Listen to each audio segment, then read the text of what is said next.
Oke, halo teman-teman.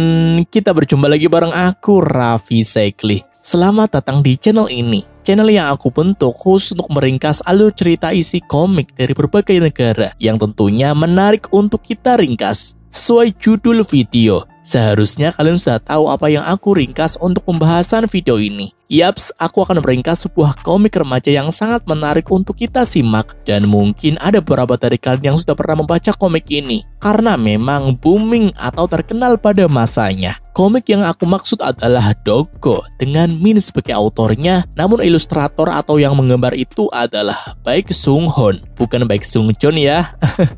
Beda komik. Jujur aku kurang tahu kapan komik ini rilis. Intinya komik ini rilis sebelum tahun 2016. Karena Dogo 2 rilis pada tahun 2016. Namun Dogo 1 aku nggak tahu karena keterbatasan informasi yang aku dapat. Komik ini bergenre aksi yang terdiri dari berbagai seri. Dari Dogo 1, Dogo Rewind, Dogo Flower, Dogo 2, Dogo Blood Rain, dan Dogo 3 yang masih aktif di Kakao Page. Namun di video ini, aku akan meringkas Dogo 1 atau pertama, karena memang ini yang sangat menarik jika harus dibandingkan dengan seri-seri yang lain. Dogo merupakan manhwa buatan Min dan Baek Sung Hoon. Kang Hyuk dikenal dengan julukan Dogo, dan dia adalah seorang berandalan yang putus sekolah. Setelah kematian saudara kembarnya yang bernama Kang Hu, ia ingin balas dendam pada preman-preman sekolah yang bertanggung jawab atas kematian saudaranya. Ia pun menyamar sebagai Kang Hu untuk menyelidiki kejadian yang sebenarnya. Komik ini juga kental dengan nuansa drama, cerita seputar bullying yang menjurus kriminal, dunia kelam remaja, dan persahabatan. Itulah sedikit sinopsis tentang komik Dogo. Sebelum kita lanjut, buat kamu yang baru mampir atau belum subscribe channel ini, sekarang langsung klik subscribe ya. Lalu tekan lonceng notifikasi dan kemudian pilih semua. Supaya nanti ketika aku upload video baru, kamu akan mendapatkan notifikasi dan otomatis kamu nggak akan ketinggalan video-video terbaru dari channel ini. Bener kan? Ya sudahlah, tanpa basa-basi kita langsung menuju ke inti video, yaitu meringkas alur cerita dari komik Dogo 1. Oke? Cerita ini diawali dengan tragedi kematian saudara kembarnya yang bernama Kang Hu 1 tahun yang lalu. Ayah Kang Hu yang berprofesi sebagai insinyur juga meninggal dunia setelah mendengar kabar mengenai kematian anaknya. Ayah Kang Hu meninggal dunia karena terburu-buru ke rumah sakit, sekaligus tidak memperhatikan jalan. Alhasil, dia mengalami kecelakaan dan meninggal di tempat. Hari itu juga, ibu Kang Hu mengalami depresi berat dan pergi dari rumah tanpa pernah kembali. Mengingat dalang dibalik masalah ini adalah kematian Kang Hu, saudara kembarnya yang bernama Kang Hyuk memutuskan untuk balas dendam. Balas dendam pada anak-anak yang menyebabkan kematian Kang Hu. Untuk balas dendam, dia memutuskan untuk berpenampilan seperti Kang Hu, menjadi anak culun atau berpenampilan seperti kutu buku yang hanya tahu belajar dan membaca. Seharusnya Kang Hu sudah kelas 3 SMA, tetapi karena peristiwa kematian Kang Hu 1 tahun yang lalu dan Kang Hyuk baru masuk sekolah menggantikan Kang Hu, dia harus tinggal 1 kelas atau mengulang kelas menjadi kelas 2 SMA. Guru itu menyuruh Kang Hyuk untuk memperkenalkan dirinya, sekaligus menyapa teman sekelasnya. Dengan tatapan dan cara bicara seperti anak lemah, pemimpin kelas menganggap bahwa Kang Hyuk adalah anak yang lemah. Kang Hyuk sengaja bersikap seperti itu karena dia ingin mengetahui sistem kerja sekolah itu. Kang Hyuk mendapatkan teman pertamanya yang bernama Junggu, lelaki agak gemuk, tidak bisa bertarung sekaligus menjadi bahan bulian. Anak-anak yang ada di situ sudah menganggap bahwa Kang Hyuk itu anak yang lemah, jadi mereka bersikap semena-mena dengan dia. Anak itu malah mengingatkan kejadian kematian Kang Hu 1 tahun yang lalu, dan itu membuat Kang Hyuk terkejut. Namun dia berpura-pura tidak mengingat kejadian itu. 1 tahun yang lalu, hujan deras dan saat itu Kang Hu dihajar habis-habisan oleh beberapa orang karena tidak mau berbagi nilai atau tidak mau memberi mereka contekan atau jawaban ujian. Kang Hu menjadi sasaran karena dia adalah juara 1 nasional. Atau dalam kata lain, dia adalah murid SMA yang paling pintar di Korea. Mereka tanpa ampun memukuli Kang Hu hingga Kang Hu tak sadarkan diri. Itulah kronologi kematian saudara kembarnya Kang Hyuk yang bernama Kang Hu. Sekarang terlihat Kang Hyuk sedang mengamati kelas dan dia sengaja menaprakkan kakinya supaya ia terjatuh. Kang Hyuk terjatuh bersama buku yang dia bawa. Buku itu diinjak oleh seorang pembuli dan dia menyuruh Kang Hyuk untuk minta maaf sambil bersujud. Awalnya Kang Hyuk keberatan karena senakal-nakalnya dia saat masih sekolah, dia tidak pernah menindas orang seperti apa yang orang itu lakukan. Tapi untuk memuluskan rencana balas dendamnya, dia bersujud dan minta maaf pada si pembuli itu. Anak-anak yang ada di situ menertawai Kang Hyuk. Sudah 2 orang yang membuli Kang Hyuk. Mereka adalah Go Tae-hon dan Jang Il-han. Bel istirahat berbunyi. Kang Hyuk melihat anak-anak pembuli berkumpul di tempat pembuangan sampah. Saat itu juga, Junggu memanggil Kang Hyuk untuk menemui anak-anak. Karena mulai hari ini, Kang Hyuk menjadi shuttle makanan siang. Shuttle yang dia maksud adalah pembawa atau pengirim. Jadi anak-anak membuat berbagai jenis shuttle. Shuttle makanan siang itu artinya membawa makanan siang untuk sang ketua dan membersihkan tempat makanan itu. Selain itu, ada shuttle kursi yang bertugas untuk menyediakan kursi atau tempat duduk untuk orang lain. Lalu ada shuttle game yang bertugas sebagai joki untuk memainkan akun game sang ketua. Selain main game, dia harus menyediakan komputer sendiri untuk memainkan akun game milik sang ketua. Lalu ada shuttle petarung. Anak-anak lemah dipilih untuk saling bertarung. Ya, semacam adu domba gitulah.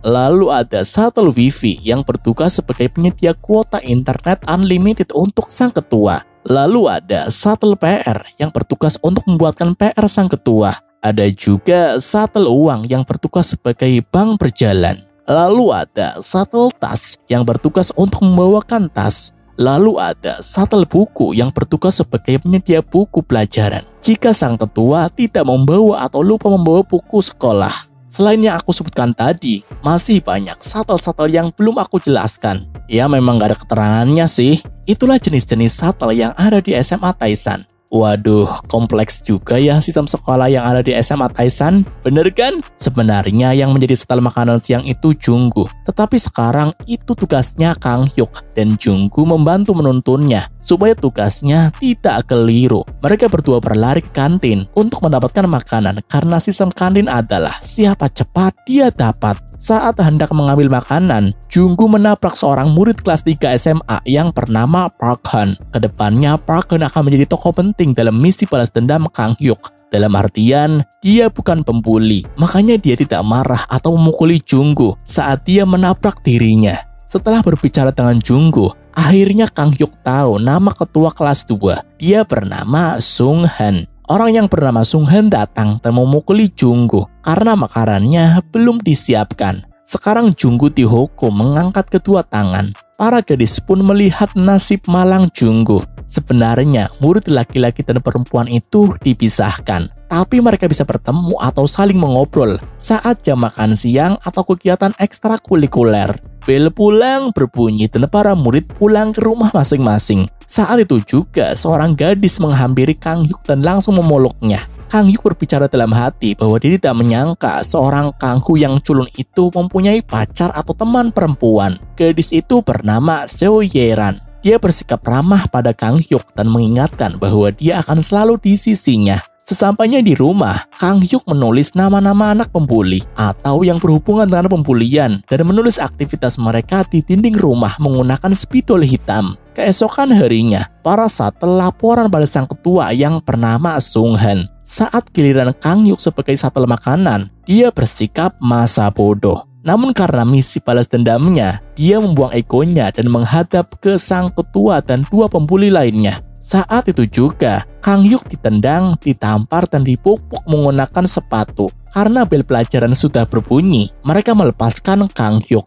Junggu yang melihat itu mengirim pesan pada Kang Hyuk yang isinya, "Jika kau ingin hidup, pergilah sebelum pelajaran jam keempat." Di sisi lain ada sekumpulan anak-anak yang sedang membicarakan tentang Kang Hyuk, dan mereka adalah teman-teman Kang Hyuk yang nasibnya sama, yaitu dikeluarkan dari sekolah saat masih SMP. Salah satu di antara mereka tidak mengenali Kang Hyuk dan bertanya siapa itu Kang Hyuk.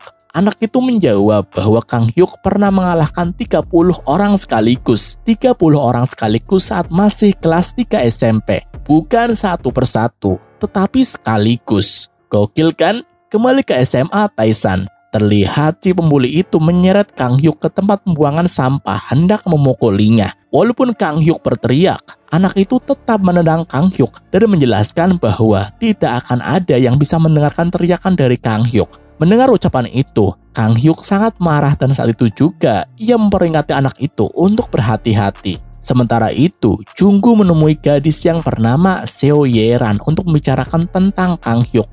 Maksudnya Kang Hu. Terlihat si pembuli itu memegang rambut Kang Hyuk dan melepaskan pukulan. Tetapi pukulan itu berhasil dihindari. Anak itu sekali lagi mencoba memukul Kang Hyuk. Namun pukulan itu berhasil ia hindari. Dengan cepat, Kang Hyuk memukulnya dengan tangan kiri dan tangan kanan. Oh iya, sampai lupa. Lelaki itu bernama Go Tae-hun. Go Tae-hun hendak membalas pukulan itu. Tapi Kang Hyuk langsung memukul pinggang Tae-hun hingga ia tak sadarkan diri alias pingsan. Ada dua anak lelaki yang hendak ke tempat pembuangan sampah. Namun di situ juga ada Seo Yeran. Dengan segala ocehannya, mereka memilih untuk menghindari gadis itu dan tidak jadi ke tempat pembuangan sampah. Ternyata Seo Yeran ke tempat pembuangan sampah untuk memastikan bahwasanya Kang Hyuk ada di situ atau tidak. Namun di sana kosong alias tidak ada seorang pun. Ternyata Kang Hyuk bersembunyi bersama Go Tae-hun di belakang tempat sampah itu.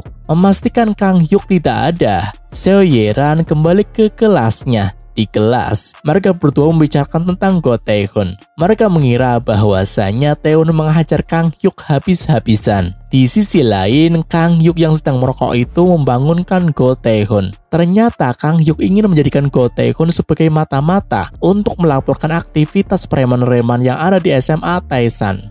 Awalnya Go Tae-hun keberatan, tetapi ia mau menuruti Kang Hyuk karena ancaman dan sudah tahu kemampuan Kang Hyuk.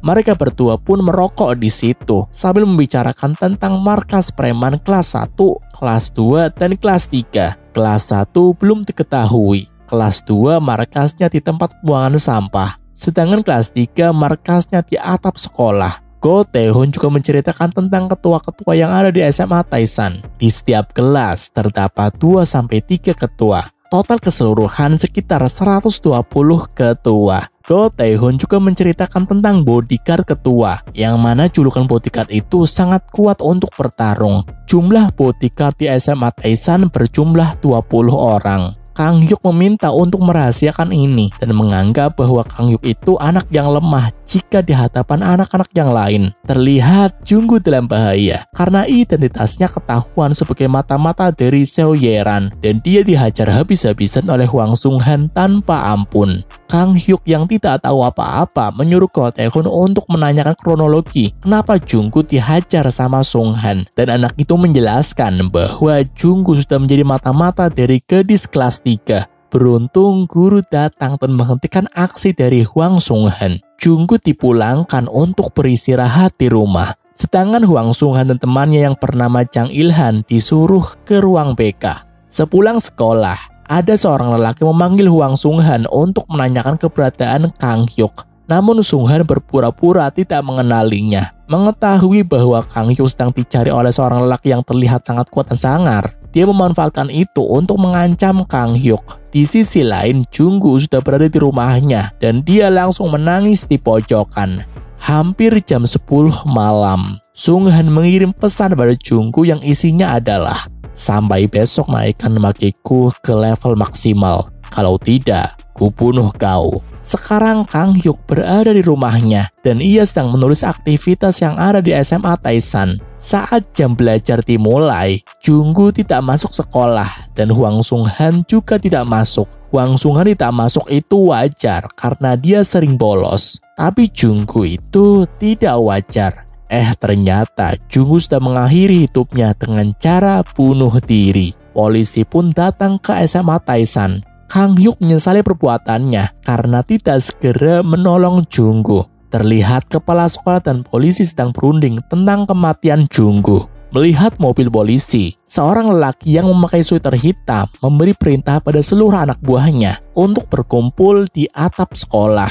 Ternyata lelaki itu adalah pemimpin SMA Taesan. Dia mengumpulkan semua anak buahnya atau anggotanya untuk tidak berbuat onar selama 3 minggu. Lelaki itu juga menyuruh Hwang Sung-han untuk mendatangi pemakaman Junggu untuk mendapatkan simpati dari polisi dan orang tua Junggu. Lelaki itu sangat tahu tentang kasus kriminal dan langkah-langkah yang harus diambil jika terjadi kasus kriminal karena dia diberitahu oleh kakaknya yang pernah terkena kasus kriminal. Kasusnya itu berupa pembunuhan yang tidak disengaja. Setelah itu, Kang Hyuk memberi kode pada Go Tae-hun dan dia berpura-pura akan menghabisi Kang Hyuk.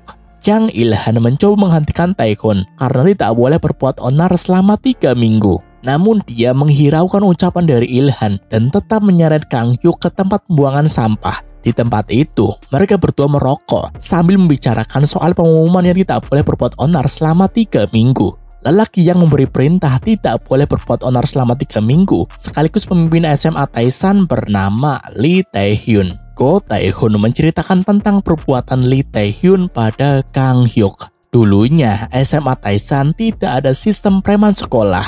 Namun Lee Tae-hun bersama teman SMP-nya menaklukkan semua anak SMA Taesan saat ia masih kelas 1 SMA.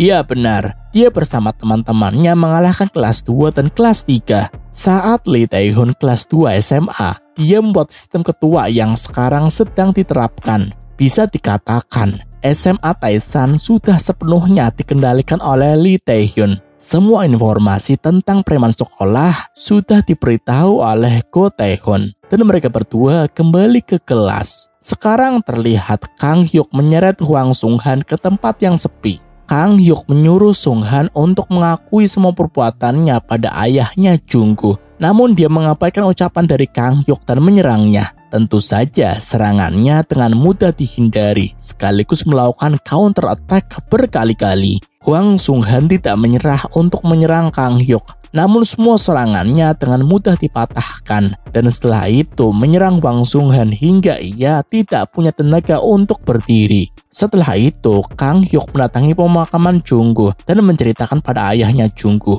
bahwa anaknya adalah lelaki yang baik. Mendengar ucapan itu, ayah Junggu tak kuasa menahan air matanya. Sekarang terlihat dua polisi sedang membicarakan tentang kasus penyebab Junggu bunuh diri. Mereka sepakat akan menyelidiki Hwang Sung-han karena sebelum Junggu bunuh diri, Hwang Sung-han mengancam akan membunuhnya jika akun gamenya tidak dimainkan. Di sisi lain, Hwang Sung-han menghubungi seorang lelaki yang mana lelaki itu sedang mencari keberadaan Kang Hyuk. Keesokan harinya saat hendak masuk sekolah, lelaki itu mendatangi SMA Taesan. Hwang Sung-han sangat senang karena mengira Kang Hyuk akan dihabisi oleh lelaki itu. Bukannya dihajar, tapi malah mereka terlihat sangat akrab dan itu membuat Hwang Sung-han kecewa. Saat itu juga Hwang Sung-han ditangkap polisi untuk diinterogasi soal kematian Junggu. Terlihat Kang Hyuk menaruh setangkai bunga di mejanya Junggu. Namun seorang murid lelaki yang bernama Jang Il-han melempar sepatu dan menyuruh Kang Hyuk untuk menghancurkan bunga itu menggunakan sepatunya Jang Il-han. Tentu saja Kang Hyuk keberatan atau menolak. Jang Il-han marah dan hendak memukulinya. Go Tae-hun mencoba menghentikannya. Namun Jang Il-han tidak mendengarkannya. Malah mengajak Go Tae-hun untuk memukuli Kang Hyuk di tempat pembuangan sampah. Di sisi lain, ada seorang laki yang tadi bertemu dengan Kang Hyuk di sekolahan. Dia bertemu dengan temannya dan membicarakan tentang Dogo, yang mana itu adalah julukan untuk Kang Hyuk. Mereka sebenarnya mau mengajak Kang Hyuk untuk bertempur dengan preman sekolah. Tapi karena Kang Hyuk sudah mulai sekolah dan hidup dengan tenang, mereka berdua mengurungkan niatnya untuk mengajak Kang Hyuk. Di layar yang lain memperlihatkan, mereka bertiga sudah ada di tempat pembuangan sampah. Jang Il-han langsung menyerang Kang Hyuk. Tetapi pukulan itu tidak sampai karena Kang Hyuk terlebih dahulu menampar Jang Il-han. Kang Hyuk berkali-kali menampar Jang Il-han dan itu membuat dia tidak menyangka akan diperlakukan seperti itu. Bukan hanya tamparan, Kang Hyuk juga menendang kaki Il-han hingga dia bersujud di hadapan Kang Hyuk. Dia nggak menyerah dan mencoba menyerang Kang Hyuk, namun pukulannya ditangkap dan dia ditampar sangat keras hingga ia terpental ke tanah. Jang Il-han mengakui kekalahannya dan saat itu juga Kang Hyuk memberitahu rencananya pada mereka berdua bahwa dia akan membubarkan organisasi gangster yang ada di SMA Taesan. Menyadari bahwa dia nggak bisa sendirian, Kang Hyuk akan menggunakan Go Tae-hun dan Jang Il-han untuk memuluskan rencananya mengenai menghancurkan organisasi gangster SMA Taesan. Jang Il-han menentang Kang Hyuk karena rencana itu mustahil untuk diwujudkan dan dia menantang Kang Hyuk untuk mengalahkan salah satu bodyguard dari 20 bodyguard. Jika Kang Hyuk berhasil, Jang Il-han mau menuruti semua perintah dari Kang Hyuk. Bodyguard yang dipilih Jang Il-han untuk dilawan oleh Kang Hyuk bernama Park Han, bodyguard kelas 3 SMA. Kang Hyuk tidak ada masalah tentang lawan yang Jang Il-han pilih dan menyuruhnya untuk mengatur jadwal pertarungan. Di sisi lain memperlihatkan Hwang Sung-han sedang diinterogasi polisi. Hwang Sung-han mencoba mengelak, tapi ternyata ada berkas-berkas tentang kenakalan Hwang Sung-han. Terlihat Jang Il-han sedang laporan mengenai Kang Hyuk pada Park Han dan memintanya untuk bertarung dengan Kang Hyuk. Namun Park Han menolak karena tidak boleh berbuat onar selama 3 minggu. Walaupun begitu, Park Han menunjuk seorang murid kelas 2 yang selevel dengannya dan bisa menjadi bodyguard jika ada lowongan bodyguard. Lelaki yang dimaksud adalah Go Sung Chol. Akhirnya mereka berdua mendatangi Gong Sung Chol dan memintanya untuk bertarung dengan Kang Hyuk. Awalnya Gong Sung Chol menertawai Go Tae-hon dan Jang Il-han karena kalah sama Kang Hyuk. Tapi karena penasaran sekaligus bosan, dia mengabulkan permintaan mereka berdua untuk bertarung dengan Kang Hyuk. Masih ingat dengan dua teman Kang Hyuk yang tidak jadi mengajaknya untuk bertarung dengan preman sekolah kan? Masih ingat kan? Ternyata preman sekolah yang akan mereka hadapi adalah Lee Tae-hyun dan kawan-kawan. Yaps, mereka akan melawan teman-temannya Kang Hyuk. Lee Tae-hyun juga tidak sabar untuk bertarung melawan Dogo, tapi dia nggak tahu bahwa Dogo adalah Kang Hyuk. Di sisi lain, dua teman Kang Hyuk membicarakan mengenai pertarungan yang akan datang. Mereka memutuskan untuk pensiun dan hidup menjadi orang yang normal. Yang satu jualan ayam, yang satunya lagi akan bekerja sambil sekolah pakai TC. Go Sung Chol memilih tempat pertarungan di taman. Bukan tanpa alasan, taman adalah tempat Kang Hu disiksa 1 tahun yang lalu dan dia memilih tempat itu supaya Kang Hyuk mengalami trauma. Gimana bisa trauma? Kan beda orang, bener kan? Bukan trauma sih, tapi malah tambah marah karena saudara kembarnya pernah disiksa di situ. Bener kan? Bersambung. Itulah ringkasan komik Dogo dari episode 1 sampai episode 15. Karena durasi video ini terlalu panjang, maka aku akhiri pada episode 15. Kapan dilanjutin? Santai saja, yang penting kamu sudah subscribe dan nyalain lonceng notifikasi supaya ketika aku upload video baru, kamu tidak akan ketinggalan. Oke? Ya karena dapat notifikasi sih. Terima kasih sudah menonton video ini. Jika kamu menyukai video ini, jangan lupa klik like, komen, dan share ke teman-teman kamu. Supaya teman-teman kamu tahu bahwa channel ini membuat konten yang sangat menarik untuk kita tonton. Sekali lagi, terima kasih sudah menonton video ini. Aku izin pamit, aku Raffi Zekli. Kita berjumpa lagi di next video. Oke?